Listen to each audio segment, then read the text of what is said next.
National Herald કેસમાં ઈડીની ટીમે લોકસભામાં વિપક્ષના નેતા રાહુલ ગાંધી, રાજ્યસભા સાંસદ સોનિયા ગાંધી વિરુદ્ધ ચાર્જશીટ દાખલ કરી છે.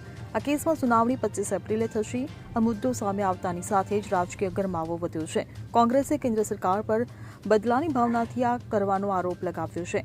ત્યારે બીજી તરફ ભાજપ દ્વારા આ મામલે રાહુલ ગાંધી અને સોનિયા ગાંધી વિરુદ્ધ પ્રદર્શનો કરીને તેમનું પુતળા દહન કરવામાં આવી રહ્યું છે.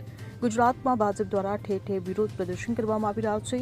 ત્યારે નેશનલ હેરાલ્ડ કેસમાં ઈડીની ચાર્જશીટ બાદ સુરતમાં રાજકીય તાપમાન વધ્યું છે.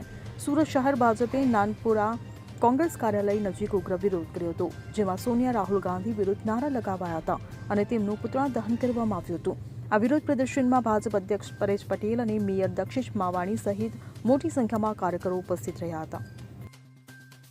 Bureau report CN24 news. હવે જુઓ દેશ દુનિયાની તમામ ખબરો તમારી આંગળીના ટેરવે.